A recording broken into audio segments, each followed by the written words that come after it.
Greg Tepper, Dave Campbell's Texas Football and TexasFootball.com here at the THSCA Coaching School and Convention in San Antonio with the head coach of a school we've seen a lot of, the West Orange Shark Mustangs, Coach Cornel Thompson. That means you win a lot. That's a positive thing. We've had some good opportunities. We sure have. Yeah. You've had some good opportunities. I will say, though, this is a very different, situation now that, you guys are not used to coming up short in title games. You guys are not used to losing much ever recently. How has this offseason maybe been different from past offseasons?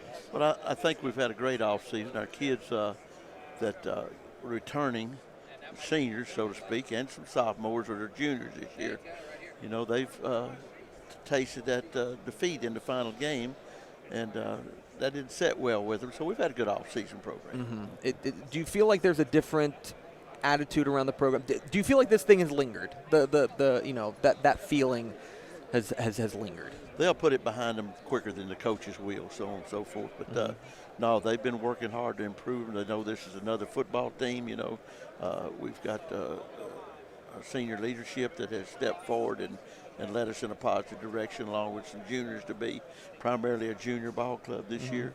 And, if we're competitive this year like we expect to be, then we think we're going to be pretty dang good the next year. You mentioned you're primarily a junior team.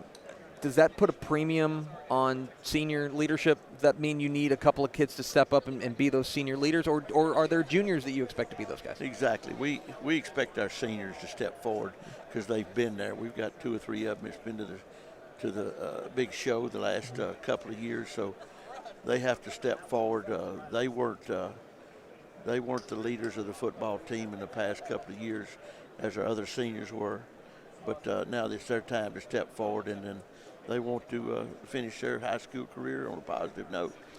How much of an advantage is it for you guys to play 16 games every year? Because it does, we hear this from coaches every once in a while that they say, listen, like, it's great to make a deep playoff run, but the added benefit are those extra practices you're getting for kids who are going to be here next year. How much of an advantage is it for you guys? No question. It's a tremendous advantage to go back out, to go out there and get you 6 extra weeks of work every year. And our underneath guys are JV guys. Have been JV guys, and backup players are still out there working at the particular position that they'll be in their future. So that's a big deal. And once we start back with our 2-a-days here, we can get the pads on, get acclimated again to a little blocking and tackling. It's amazing how far along we are at that time. Mm-hmm.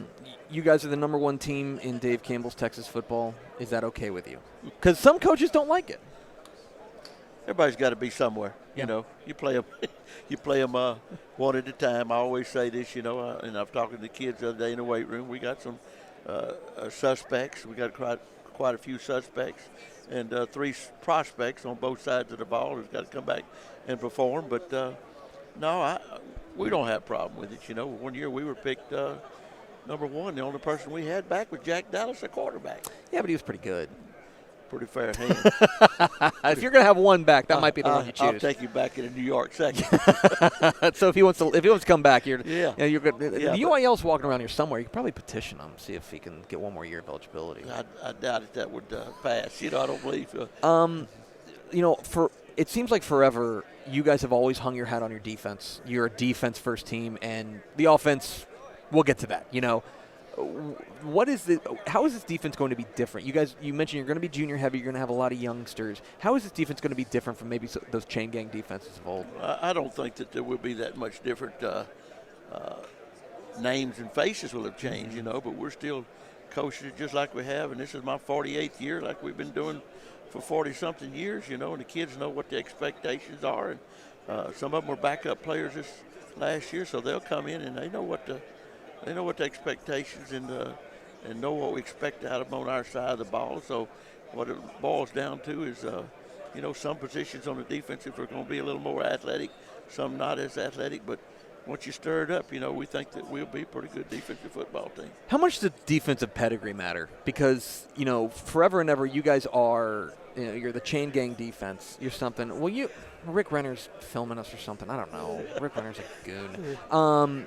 How much does pedigree matter defensively that these kids have grown up wanting to play in the chain gang defense and now they get their chance? Well, they come into, we've had brothers and daddies and cousins and family situation play for us. So they know what it takes to play, to be part of our defensive football team. And, not everybody's suited. You're talking about pedigree. Not everybody's suited to play defense, because if you won't bite when you're a puppy, you're not going to bite when you're a dog. So so those are the guys that we're looking for that's got that little mean streak in them, that have that burning desire to play defense, and it makes them mad if you've got the ball, and we're going to try to take it away from them. Offensively, it seems like every single year you have a guy who steps up, who becomes a guy that we didn't know about, or maybe you knew about, but kind of goes on to the statewide level and becomes a name. Do you have an idea of who that's going to be this year? Well, I hope it's our tailback. Kevin Cooper is returning after 2 years as sophomore and junior. Started last year as a junior full-time starter. And I think the thing about Kevin, he went both ways in our 6 playoff games. He played inside backer and running back, and I've moved him to the outside to reduce the number of snaps he'll have hopefully on the defensive side of the ball.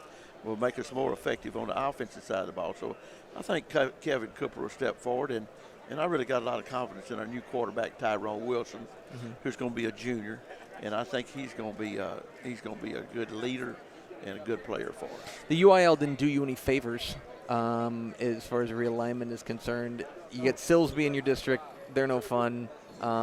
It's a tough district. It's a tough part of the state. It's a tough region. From your perspective, when you take a look at your draw and what you're going to have to go up against, what's your perspective on it? Well, we were going to play Silsbee anyway. It just happened to be in a district game, Yeah. That's always a good football game. So, yes, the difficulty of our district went up somewhat in our trade there. So, Orangeville's happy about leaving, and Silsbee's coming in. So I don't know what their feelings are, but, if you're going to be the best, then you got to play the best. So there's a good quality football team. We got a heck of a non-district schedule, and you'll start out in your number one game in district will be the Silsbee Tigers. So it'll be very difficult. Get your tickets now if you're listening. Let's go to the Dick's Sporting Goods Wheel of Questions. Dick'sSportingGoods.com is where you can get this, where you can get all your sporting and goods.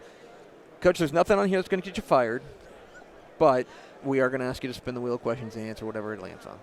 Can you do that? I can do that. Here comes Cornel Thompson, West Orange Stark, spinning the Dick's Sporting Goods Wheel of Questions, sweeping the nation, America's favorite new game show. Excellent. If you weren't a coach, what would you be doing? If I wasn't coaching, I'd be a rancher, I think. A rancher? Yeah, because I raise longhorn cattle. I don't know what I'd have done with a real job. A couple of days ago, I was stretching barbed wire. It's too hot to do that right now, but I got 20-something head of longhorns, and I wished I had 120 of them. So you would just 20's a hobby. That's all it is. So the longhorns are a hobby. That's all it is. So if I wasn't coaching, I would try to move maybe West Texas and buy me a big multi-acre ranch and raise longhorns. Coach, has anybody ever accused you of being a Texan? Because I'll tell you, that sounds like a pretty Texan hobby. That is, I go some places, I go to spring training wearing boots and jeans and across the nation, and they'll walk over and say, "What part of Texas you from?" Yeah. So. They know immediately. Yeah. And they know the West Orange Shark Mustangs, too. Cornel Thompson. Coach, appreciate your time. Best of luck this year. Greg, thank you very much, buddy.